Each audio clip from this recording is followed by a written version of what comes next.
akan beralih ke pertanyaan untuk calon presiden nomor urut 3. Kami persilakan kepada panelis Bapak Al Makin untuk mengambil subtema di fishbowl.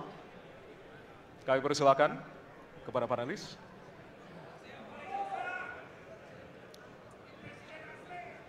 Ya, dibuka Silakan. terlebih dahulu, Pak.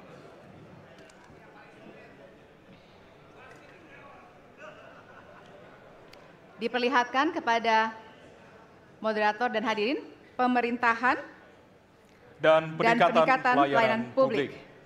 Baik.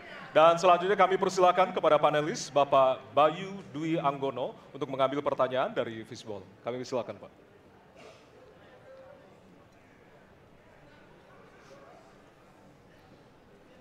Bisa ditunjukkan amplop C. Amplop C untuk pemerintahan dan peningkatan pelayanan publik. Baik, untuk calon presiden nomor urut 3, pertanyaannya adalah tema pemerintahan dan peningkatan pelayanan publik, pertanyaan dari huruf C.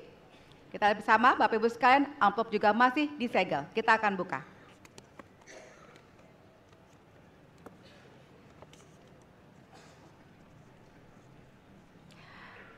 Indeks pelayanan publik di Indonesia stagnan. Sementara Undang-Undang Pelayanan Publik menghendaki persamaan pelakuan dan memperhatikan kepentingan khusus kelompok rentan, perempuan, anak, dan disabilitas. Pertanyaannya, apa program strategis Anda untuk meningkatkan kualitas pelayanan publik yang berkeadilan? Waktu 2 menit dimulai dari sekarang. Kebetulan saya punya pengalaman 10 tahun menangani soal ini.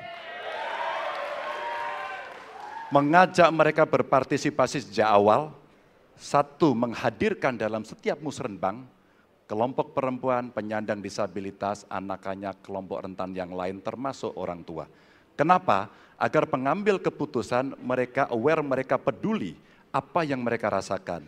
Kesetaraan dalam perencanaan pembangunan itulah yang kita harapkan bisa merepresentasikan apa yang mereka harapkan. Sehingga fisiknya kalau bangun mereka paham mana yang akan menggunakan sehingga tidak ada lagi protes pada soal itu. Kedua, dari sisi aparaturnya mesti ada kontrol publik. Maka kalau saya membuat pengalaman kami membuat lapor GUP sebagai satu ruang komplain publik yang pemerintah nggak boleh baperan, pemerintah harus menerima seluruh masukan dan kritikan, inilah yang akan kita angkat menjadi government super apps. Sehingga ketika itu tidak berjalan, pemerintah tertinggilah yang harus kemudian mengambil alih itu, sehingga pelayanan akan bisa jauh lebih baik, sehingga kelompok-kelompok ini harus mendapatkan afirmasi. Pak Ganjar, masih ada waktu? Cukup. Baik. Cukup, baik, terima kasih. Ya, dan kami persilakan kepada calon presiden nomor urut 1 untuk menanggapi jawaban dari calon presiden nomor urut 3. Waktu Anda 1 menit dimulai dari sekarang, Pak. Prioritaskan pada pelayanan mereka yang rentan. 1, penyandang disabilitas, 2, perempuan, terutama ibu hamil, 3, anak-anak dan lansia. Itu prioritas. Kemudian pelayanannya, buatkan pelayanan yang transparan dan terukur. Pelayanan pemerintah itu tidak ada yang baru. Semua yang dilayani pemerintah itu hal yang berulang. Jadi kalau disebut masalah itu pasti pernah terjadi sebelumnya. Pasti berulang. Lalu apa yang dikerjakan? Kami buat ketika dulu di Jakarta namanya Jaki. Jaki adalah sebuah super apps yang membuat setiap pelayanan ada ukurannya. Contoh, bila lapor pohon tumbang, maka kami memberikan arahan kepada jajaran berapa jam harus beres. Ketika dikatakan ada laporan tentang peristiwa X, maka berapa waktunya harus beres.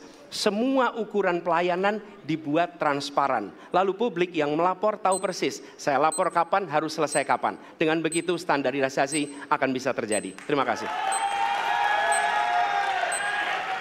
Baik. Terima kasih atas tanggapannya. Silahkan kepada calon presiden nomor urut 2 untuk menanggapi jawaban calon presiden nomor urut 3. Waktunya 1 menit dari sekarang. Menurut pandangan saya, kelompok rentan itu juga termasuk para petani dan nelayan. Dan yang saya dapat setelah saya keliling, khususnya di Jawa Tengah, Pak Ganjar, petani-petani di situ sangat sulit dapat pupuk. Dan mereka mengeluh dengan kartu tani yang Bapak luncurkan, ini mempersulit mereka dapat pupuk. Jadi sebetulnya mereka ingin pupuk itu pengadaannya disederhanakan. Saya kira mungkin Bapak bisa menjawab masalah itu. Terima kasih. Waktu Pak Prabowo. Cukup. Cukup. Nggak usah lama-lama. Baik.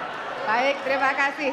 Dan selanjutnya kami persilakan kepada calon presiden nomor urut 3 untuk merespon tanggapan dari kedua calon presiden lainnya. Waktu Bapak 1 menit dimulai dari sekarang. Terima kasih. Jadi menggunakan teknologi yang disampaikan Mas Anies sudah betul. Rupanya kita sama pada soal itu. Tapi untuk Pak Prabowo saya harus mengingatkan Pak, pupuk langka terjadi di Papua Pak. Pupuk langka terjadi di Sumatera Utara Pak. Pupuk langka terjadi di NTT, NTB, Kalimantan Timur termasuk bensin. Mungkin Bapak sedikit agak lupa untuk saya bisa mengingatkan karena Bapak pernah menjadi ketua HKTI. Pak, data petani kita tidak pernah beres. Maka kalau kemudian satu data petani itu bisa kita kelola, maka distribusi pupuknya harus bisa sampai dan tepat sasaran. Pada saat yang sama, kuota pupuk tidak boleh dibatasi. Maka ini yang saya telepon langsung kepada Pak Wapres saat itu. Pak Wapres, please, kasih tambahan. Kalau tidak cukup. Dan ini terjadi di seluruh Indonesia. Maka inilah mesti kita kerjakan nanti. Baik. Masih ada waktu? Mau ditambahkan Pak? Cukup. Cukup? Cukup. Baik. Baik, terima kasih.